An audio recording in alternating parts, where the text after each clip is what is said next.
What can we expect from the new Labor government in Australia on energy and climate policy? Have we heard the last of the nuclear energy debate? And is Australia on track with its renewable energy ambitions? And how does it compare to other markets like those in Europe? These are just some of the topics that were covered earlier this week when I joined host James Riley on InnovationAus Commercial Disco podcast.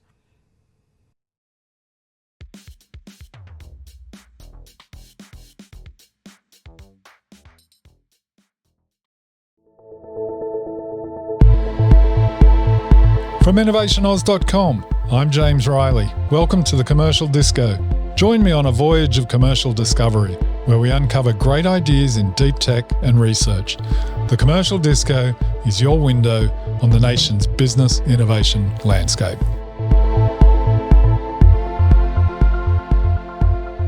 Hello, welcome to the Commercial Disco. I'm James Riley. We're talking about renewables today. We're talking about energy. We're talking about climate issues with Dr. Daniel Rossetto. He's the adjunct professor at the Institute for Sustainability, Energy and Resources at the University of Adelaide. Welcome, Daniel. Hi, James. It's a pleasure to be here. All right. Now, you wear many hats. One of them is as a director at Climate Mondial and a host of the Climate Mondial YouTube channel. And you're also on the editorial board of Discover Sustainability Journal. I'm very interested in your background. You spent a lot of time in Europe, but you also spent many years at JP Morgan Chase as executive director at environmental markets. So I'm guessing that you speak a different language to what we would sometimes hear in relation to the development of renewable energy product. Yes. I mean, in terms of the business background and working in a place like JP Morgan, which is actually in the global commodities division. Yeah, so a lot of my framing on this subject is from that perspective. And in that respect, my job at JP Morgan was essentially a front office or business development and sales role to look for business opportunities to be a deal maker. In environmental commodities, which is essentially carbon credits and long-term offtakes and financing arrangements based on the production or the sale of carbon credits, and also frequently energy-related commodity transactions that were linked to projects that were producing carbon credits. And also, in some respects, there was a bit of work with agricultural commodity producers as well. So, yeah, that's essentially a key part of my background. So I often look at things through that financial and risk management type lens. Okay, so up to the elbows in the business side of renewables and other areas of the energy market. And you spent a lot of time in Europe. This is very interesting. So we want to try and take a global perspective, but you've been back in Australia, though traveling, but for 5 years. Now, we've just had an election here. The Albanese government obviously returned with a big majority. When you look at that, what does it mean for the renewables market? What does it mean for the debate that the ongoing discussion that we have? Is this are we going to see things just move ahead carefree because of that mandate? What's happening? Well, I think the mistake perhaps that a lot of people made was that going into the last election that, the coalition had a vastly different policy on renewables to the Labor government. And in fact, it didn't really. The nuclear component of the coalition's policy was really to replace, let's say, the remaining coal-fired generators, which occupy a space in the electricity market, which is very different to the renewable energy that's produced in Australia. So there wasn't a significant proposal to change the renewables targets by the coalition. So essentially what we have, though, with the Albanese government now having a mandate for the next 3 years and looking quite strong, at least in the lower house, is that the policies of the previous term will continue, and including the renewable energy target and the mechanism to deliver that renewable energy target. But the government does have now a couple of big pieces of work on its agenda over the next few years. The first one is to actually set an intermediate climate goal for 2035. This is en route to, if you like, the net zero by 2050. And also it needs to tackle the issue of what the renewable energy target is beyond 2030. So there's a couple of really important pieces of work coming up. And the Albanese government, which has a reasonably strong position in the lower house, then has to tackle the different trade-offs that will be necessary in the Senate. But one would expect that if the Australian government is indeed going to maintain a focus on net zero by 2050, it will need to be slightly more ambitious in the period from 2030 to 2040, which is actually really important for businesses in the sector as of today, because we're in 2025 already, and the investment horizon for a lot of these projects is quite long term, sort of certainly a lot greater than 5 years. And therefore, the policy settings and the ambition of Australia in that period after 2030 is actually very material. So that's one to look out for with respect to the Albanese government's agenda. Okay, so a lot of the discussion during the election, or a lot of the discussion always, is about the energy mix and grid stability and, those sorts of issues. Just wondering, when you look at the discussion here in Australia about what that energy mix looks like and making sure our grid is stable, the conversations that we have here and the mix that we talk about, how does that differ from kind of what's going on in Europe and what would be considered best practice, I guess, in terms of the business side of energy?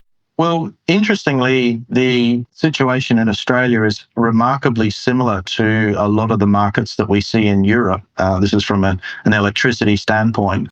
For example, as renewables penetrate the grids more and more, and in particular, we're talking about wind and solar generation, the grids themselves do require a high degree of flexibility in order to be able to cover the variable output of these renewables with respect to how much load there is, or let's say demand for electricity, which varies greatly and is recalculated effectively every 5 minutes. Now, what we've seen in Australia is that despite the fact that the majority of the new capacity in the market is renewable, that we're seeing gas-fired generation as being increasingly important to fill in those gaps that occur from time to time.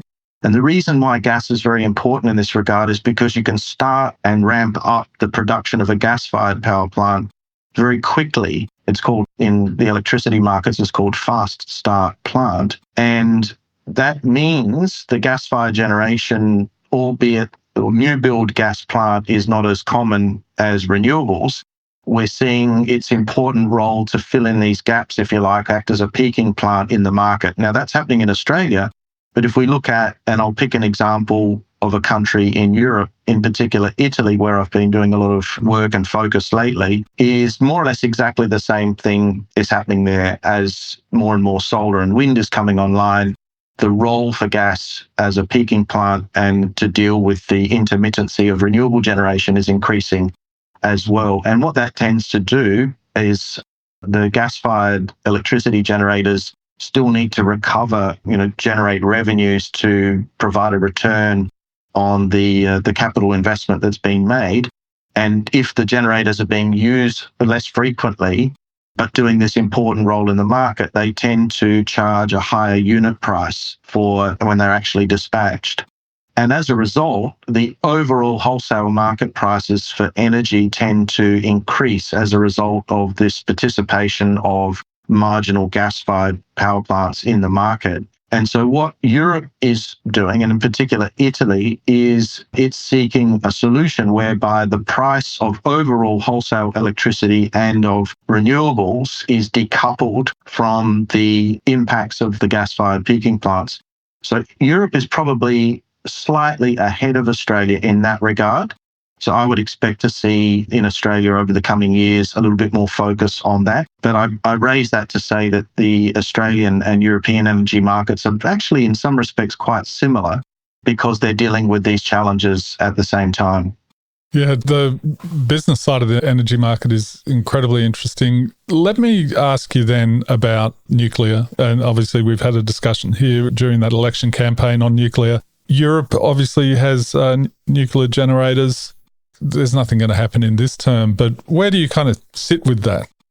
First things first is if we look at Europe, we can see that, yes, there are nuclear power generators in Europe, but it's not like Europe acts as one when it comes to nuclear. For example, France has a very high penetration of nuclear energy generation, whereas Italy, it's prohibited. And then you might ask yourself, well, France and Italy border one another. What's the big difference between having the nuclear power plant in France versus Italy?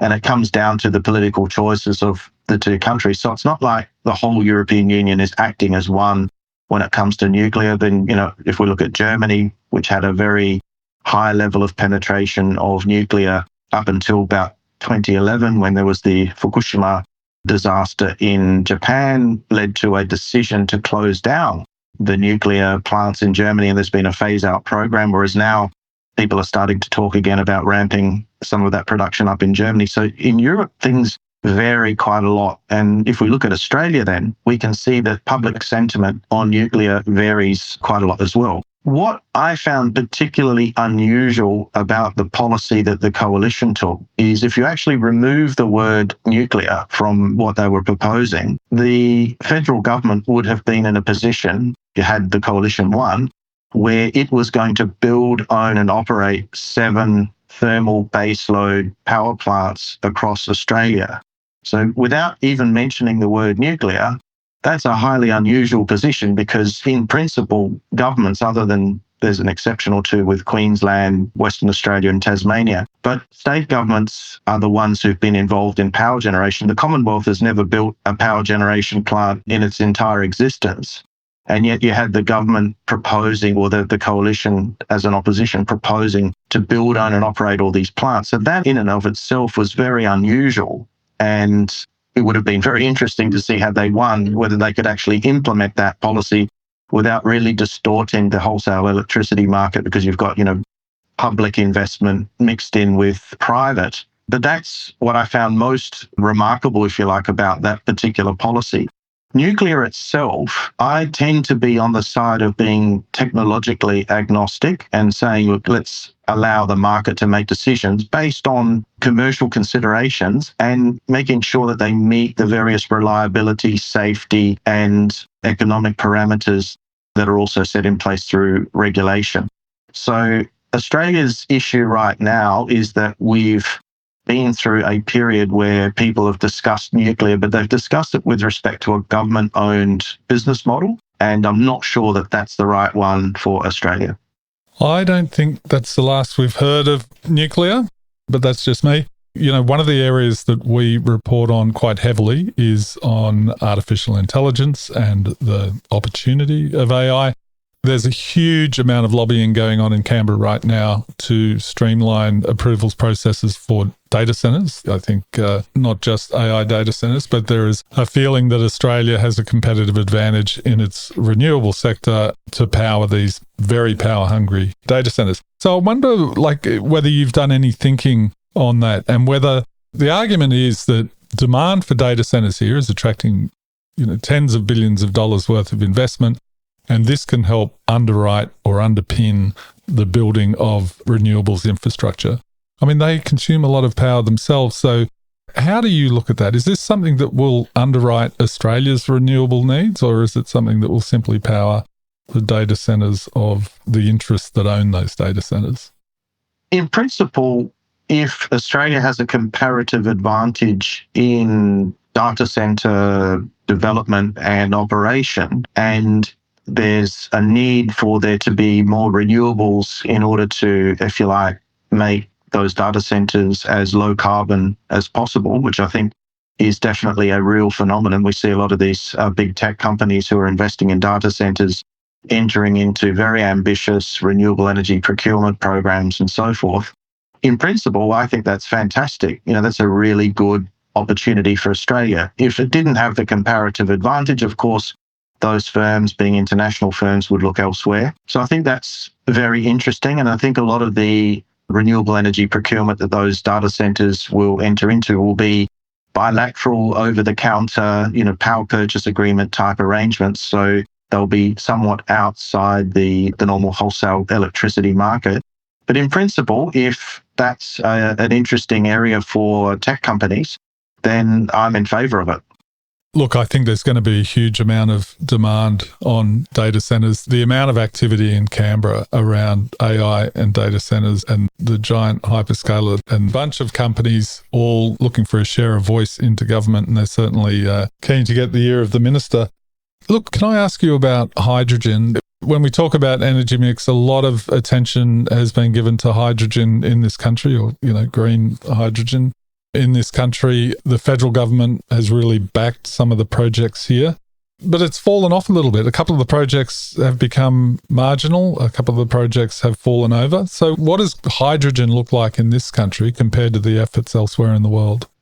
Yeah, that's a really good question. And I think efforts to produce green hydrogen and also green ammonia in Australia affected in a fairly similar way to what we see globally. So that there's a big technical challenge to build a kind of production plants that are required to build green hydrogen, and that's largely things like electrolyzers and so forth at the scale that's needed, because the cost of producing green hydrogen, the unit cost is at the moment a lot higher than regular methods for producing hydrogen.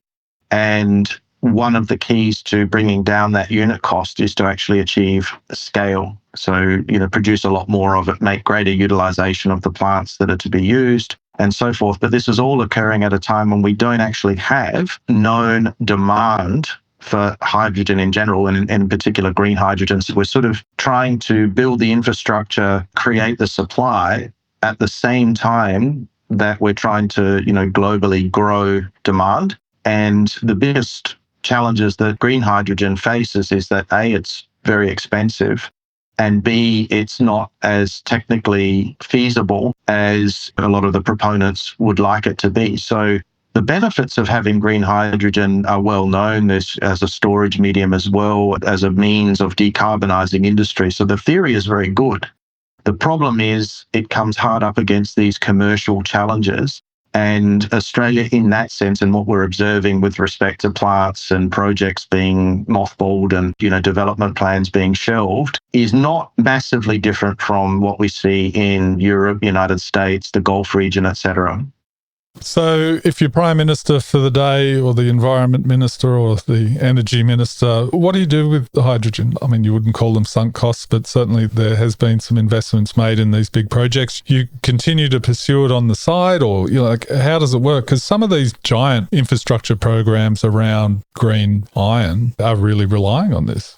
Yes, they are. And I think what I've noticed, before I answer that question in detail, that basically I've noticed that there's been a change from, in Australia, instead of talking about green steel, we're now talking about green iron. And I think the reason for that is quite clear, that if we talk about Australia becoming a green steel producer, what we're actually saying is that to our, customers for iron ore, that we intend to start doing the business that they're doing at the moment in Australia. So you effectively become a competitor to your main customer, and that's not a great strategy. So I think the talk about green iron has shifted a little bit. If I were the Prime Minister or the Environment Minister, I would take a slightly different approach, when it comes to climate and energy policy. I would be a little bit less technologically specific, and I'd focus much more on the market frameworks that create the incentives to do all sorts of decarbonisation investment, not specifically green hydrogen. And I appreciate that in Australia, that's been attempted before and led to a lot of political difficulties. We even saw a market-based program repealed back in 2014 when the Abbott government came to power. So there's been problems, I acknowledge that, but my approach would be to try and revert back to market-based principles a little bit more, because I think innovation among the private sector is stimulated in a far more effective way when it's based on a market opportunity rather than technologically specific winner-picking type activities from centralised bureaucracies. Well, maybe that's something that Anthony Albanese can consider spending some of his political capital on as we move through this term. Dr Daniel Rossetto from the Institute of Sustainability, Energy and Resources at the University of Adelaide, thank you very much. Thank you, James.